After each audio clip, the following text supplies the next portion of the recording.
روزے کی اور بھی بہت ساری حکمتیں اور فوائد ذکر ہوئے ہیں، لیکن ان تمام فوائد اور حکمتوں میں سے یہ بنیادی حکمت اور مقصد ہے کہ روزہ رکھنے والا متقی اور پرہیزگار بن جائے، اور یہ روزے کی سب سے بڑی حکمت ذکر کی گئی ہے کہ جو نفس سرکش ہے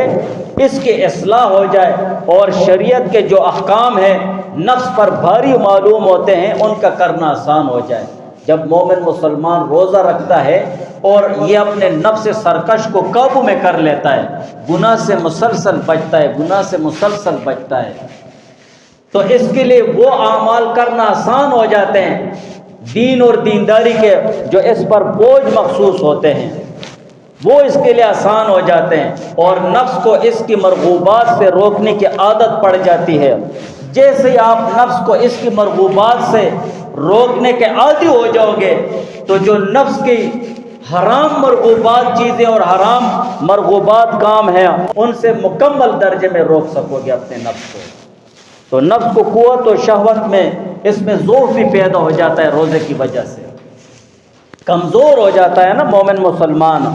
تو یہ بنیادی مقصد ہے اس کا کہ تم متقی بن جاؤ۔